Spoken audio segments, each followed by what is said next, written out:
What's going on, guys? After years of talking about it, I finally picked up myself a planer, picked it up at Harbor Freight. Today we're going to find out if it was a waste of a 20% off coupon. Check it out.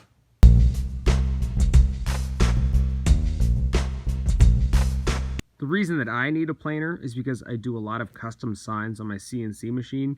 And when you're doing flat mills, you can use pretty much any kind of wood. It doesn't really matter. But when you're doing engraving, which is the bread and butter of making custom signs, the flatness of the wood is really critical because it uses a chamfered bit, and the actual depth of the cut affects the width of the engraving. And so that's why I need the wood to be as flat as possible. Previously, when I didn't have a piece of wood, I would have to put it on the CNC machine and then mill it flat, which is quite time consuming, and you can't do anything else with the machine while that's happening. And using a planer to do this is much faster. I have a whole lot of wood that's pretty good stuff, but it's not consistent because it's reclaimed, and so I want to be able to plane that down so I'm able to use it for these engravings. Operating this planer is exactly like operating any other planer, so if you've ever used one, it's not that complicated. If you haven't used one before, what you want to do is you want to start high, so the wood is barely impacting the blades of the planer, and then as you run it through, slowly lower it down, and then layer by layer remove a little bit more material until you've removed enough that you're satisfied with the piece of wood. And the result is pretty remarkable, and so I'm going to be able to get new life out of old boards. For some reason, tools don't tend to last very long at Strange Garage. I'm not really sure why. It's probably just bad luck. But when I was shopping for a planer, I noticed that the ones at Harbor Freight were not only cheaper, but you're able to purchase an extended warranty for these. And if anything goes wrong, you're able to return the unit and get a brand new one free of charge. And given my track record with tools, I wanted to make sure I had that to stand on because I didn't think this thing was going to last very long. And so that's why I decided to put it through its paces. I just recently built a new fence, and even though the boards weren't any good for being a fence, I did not feel right about throwing them away because they were actually pretty good Doug fir.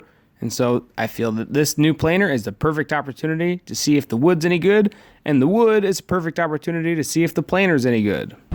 I started out using the highly sophisticated dust collector setup that came with this particular planer. So that little scoop goes into the dust collector, which is pretty good, but I stopped using it because it got full, and so it was clogging up the actual scoop.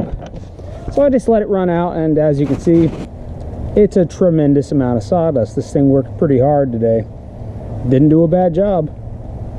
With the new planer, I finally had the opportunity to plane down some redwood that's been chilling around in my garage for a while. So I was real excited to throw it on the CNC machine and see if I could make something neat. Now, pretty early on, I was able to tell that something was going wrong, but then it became a lot more obvious pretty quickly.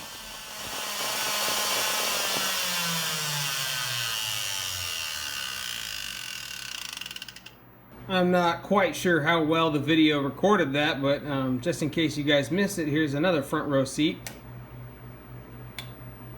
Never mind, now it won't turn on at all. So that router is pretty much completely done. Straight up, I think if anything, this is a little bit higher of quality than I was expecting. Really, when it comes to homeowner brands, chop saws and table saws are one thing, but planers typically, if you're going to open up a cabinet shop, you're probably going to spend a few $1,000s on a planer. So is a cabinet shop going to be picking up one of these? No way in hell. Am I going to be spending a few $1,000s on a planer? Nuh-uh. So I think this is a great middle ground if you're just going to use it for projects here and there. I cannot speak for longevity, but I did pretty much try to break it, and it didn't break. I got a 1-year warranty, so I will keep you guys in the loop, but as of yet, I'm saying go for it. It seems to do the job. Real good quality, and it was not very expensive. Anyway, thanks for watching. Hope you guys enjoyed the video, and thanks always for doing your part to help make this world a strange place.